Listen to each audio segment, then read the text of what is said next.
E Santos e Fluminense se enfrentam nesta segunda-feira, às 20 horas, pelo Campeonato Brasileiro, na Vila Belmiro. E, estarei presente, hein? Quem me assiste também colar na Vila Belmiro e me encontrar, fala, Nájila, porque eu sempre gosto de encontrar e conhecer vocês que me assistem. Fechou? Bom, vamos então falar dessa partida, como o Santos deve enfrentar a equipe do Fluminense. Tem algumas dúvidas aí em relação à escalação que a gente vai comentar. Mas antes, vamos olhar a tabela de classificação, principalmente porque várias equipes que poderiam ultrapassar o Santos nessa rodada jogaram.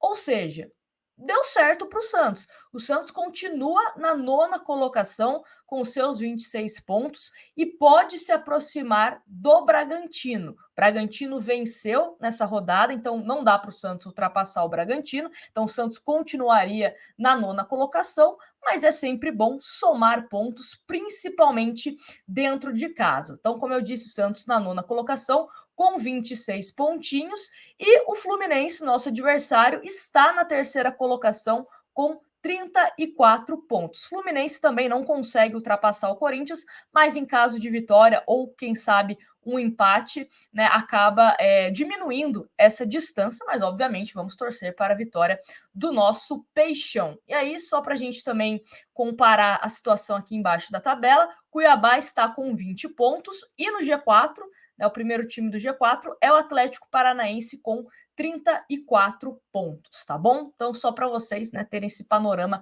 geral aí, tanto na parte de cima como na parte de baixo da tabela. Bom, o Santos tem algumas questões aí que é interessante a gente comentar. Primeiro, será o primeiro jogo do Lisca na Vila Belmiro e o primeiro jogo do Lisca onde de fato ele consegue treinar o time do Santos. Porque no empate diante do Fortaleza, ele treinou o time do Santos numa quinta-feira, depois da partida contra o Botafogo, mas foi mais com os reservas, né? Um treino mais regenerativo. Na sexta-feira, aí sim, treinou o time, titulares e reservas, mas muito pouco, né? Um treino somente. Obviamente, não teríamos uma mudança tática ou mais drástica, né, para um confronto contra o Fortaleza. Agora, o Santos, como foi eliminado em todas as competições de mata-mata, tanto Sul-Americana como Copa do Brasil, principalmente Copa do Brasil, né, que tivemos jogos no meio da semana passada, que o Fluminense jogou, né, por exemplo, o Santos ficou a semana inteira treinando. Então vamos ver como esse time do Santos vai ser apresentado ao time do Fluminense, à torcida do Santos. Inclusive, o Lisca pediu, e a diretoria do Santos acabou liberando, que houvesse, né, um treinamento no sábado na Vila Belmiro. Então o Santos com o Lisca treinou no CT Pelé, a maioria dos treinamentos, e no sábado treinou na Vila Belmiro, que ele queria mostrar algumas questões no gramado, né, para os jogadores entenderem e tal. Então vamos ver como esse time do Santos vai se comportar.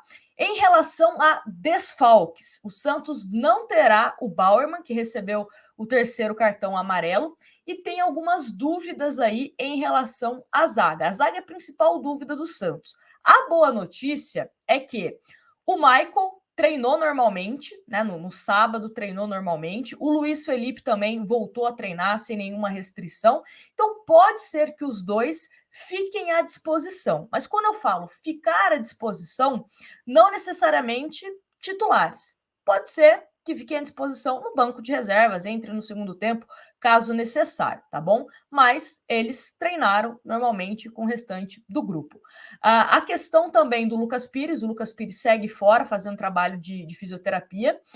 O Sandri também treinou normalmente, pode ser que seja relacionado. A dúvida também está em relação ao Alex, mas ele teve uma boa melhora, né? Principalmente no local que desinchou e tal. Então vamos ver se o Alex terá condições também de ser relacionado para esse jogo, ou se Jair e Derek do Sub-20, né, vão aí ser relacionados para esse jogo. Dito isso, vamos então à provável escalação do time do Santos. Deixa eu colocar aqui na tela, que é a seguinte: João Paulo, Madison, Michael ou Derek, Luiz Felipe, ou caso o Luiz Felipe não tenha condições também, né, de começar, pode ser que o Jair acabe entrando, e Felipe Jonathan, Rodrigo Fernandes, Zanocelo, que está de volta, né, ele que estava suspenso, Carlos Sanches, Batistão, Lucas Braga e Marcos Leonardo. Pode ser também que entre um Bruno Oliveira, pode ser que entre também um Ângelo, né? Visto também que o Lisca está entendendo esse time do Santos como funciona melhor. E uma outra coisa que é importante a gente comentar em cima dessa escalação é a estratégia para vencer o Fluminense.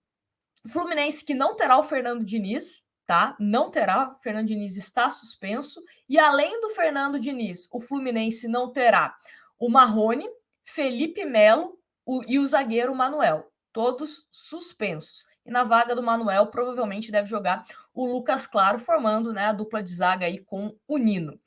Mas o que eu quero dizer? Algumas questões do Fluminense. O Fluminense é uma equipe que está jogando muita bola, né? Está conseguindo os resultados, está jogando bem. Só que é um time que no segundo tempo cai o rendimento. Até com o Santos também, a gente percebia isso com o Fernando Diniz. Era um Santos que às vezes tinha um rendimento melhor no primeiro tempo e fisicamente caía no segundo, né? Porque você exige muito, né? O jeito de jogar do Fernando Diniz exige muito fisicamente dos atletas. E aí, por que eu quero falar sobre a questão de estratégia em cima do Fluminense? Porque você pode começar com um Carlos Sanches e um Lucas Braga, por exemplo, e aí, para um segundo tempo, você coloca jogadores com mais velocidade também. O Lucas Braga tem velocidade, mas eu digo colocar um jogador um pouco mais descansado para um segundo tempo, tá? Pode ser também no lugar do Batistão, até mesmo se fosse no lugar do Batistão, Ângelo e Lucas Braga, mais velocidade. Aí você coloca um Bruno Oliveira no lugar do Carlos Sanches, mais velocidade, principalmente explorando o contra-ataque. O time do Santos, o time do Lisca, né, os times, os últimos que ele comandou, é um time que gosta de jogar em transição, que gosta de jogar em contra-ataque. Se a gente observar também a forma de comportamento do Santos contra o Fortaleza, as principais chances do Santos, né, o Santos que perdeu bastante gol, foram de contra-ataque. O Santos na Vila Belmiro também, contra o Botafogo, também naquele gol do Marcos Leonardo, por exemplo. Então, sempre jogando a bola para alguém com velocidade, alguém com explosão para chegar e tentar surpreender o adversário. Então, pode ser uma estratégia também em cima do time do Fernando Diniz, que geralmente gosta de ficar com a bola. É só a gente fazer um exercício de imaginação, né, e comparação de memória aí, quando ele estava no Santos. A gente até comentava aqui, ó, o Santos mais uma vez teve muita posse de bola, só que não converteu em gols, não converteu em boas chances. Os times do Fernando Diniz sempre ficam mais com a bola. Então, se o Santos conseguir roubar essa bola e tem o Rodrigo Fernandes, que é o jogador que no primeiro turno foi o atleta com mais roubadas na recuperação de bola, e ele passa para o meia, passa para os nossos atacantes, quem sabe a gente consegue surpreender o time do Fluminense aí. Outro ponto fraco do Fluminense, além dessa questão de segundo tempo, também é um time que sofre bastante com bola aérea, né? Então, quem sabe aí, caso o Michael jogue, né, pode ajudar a gente nesse quesito. Algum atacante do Santos, um Léo Batistão que é um pouco mais alto, enfim, o próprio Madison, né?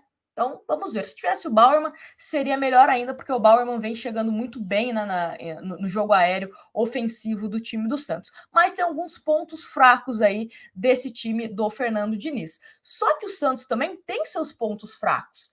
A gente sabe que tem, principalmente nas laterais. Principalmente nas laterais. E o Fluminense tem jogadores nas laterais, principalmente o Samuel Xavier, que se apresenta muito bem. O Fluminense tem um Cano que é um jogador extremamente oportunista. O Fluminense tem um Ganso que tá jogando muita bola, que é literalmente o cara cerebral do time do Fluminense. Então, tem que tomar cuidado com essas questões.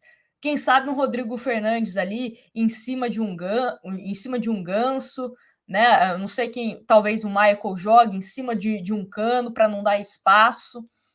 As laterais do Santos, né, ficar um pouco mais atento para ficar segurando os laterais do Fluminense também, né, para não deixar um espaço, uma avenida. Então o Santos tem que tomar cuidado em algumas questões do time do Fluminense. E, obviamente, buscar um meio-campo que seja capaz de criar.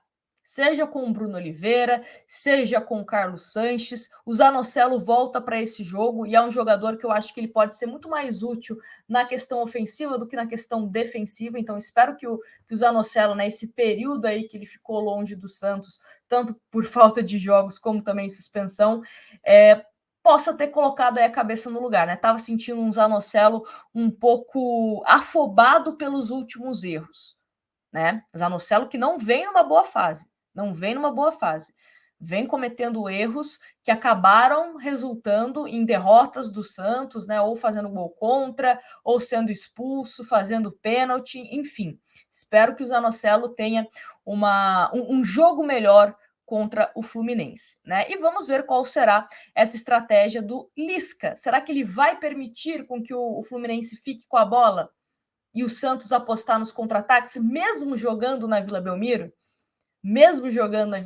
Então esse eu acho que é um ponto curioso aí para a gente aguardar qual será essa movimentação do Santos, tá bom? Bom, seguinte, alguns recados. Primeiro, quero a opinião de vocês aqui nos comentários em relação ao seu palpite. Acha que o Santos vence ou não vence o Fluminense? Segundo, não teremos live antes do jogo, né? Estarei na Vila Belmiro e lá a internet para live não é tão boa assim, mas eu vou tentar, antes de ir para Santos, fazer uma livezinha aqui para a gente trocar uma ideia e tal, né? Um aquecimento. E outra coisa, né? Repetindo aqui, estarei na Vila Belmiro. Então, se você me encontrar, obviamente que, infelizmente, eu não conheço a carinha de vocês, mas eu quero conhecer. Então, para eu conhecer, vocês precisam falar: ó, Nájila, tô inscrito no seu canal, assisto você, pra gente trocar uma ideia, tá bom? Não fiquem com vergonha, acredite, eu tenho mais vergonha do que vocês, tá bom? Sou muito tímida. Vocês acham que eu não sou tímida, mas eu sou tímida. Mas é isso, espero encontrar você que vai na Vila Belmiro na segunda-feira, tá bom? Grande beijo para vocês, vai para cima deles, quero uma vitória, hein? Quero uma vitória. Vou sair aqui do interior de São Paulo para ver o jogo, então quero uma vitória, pelo amor de Pelé. Beijão para vocês, a gente se vê na Vila ou quem sabe no próximo vídeo, na próxima live. Fechou? Grande abraço.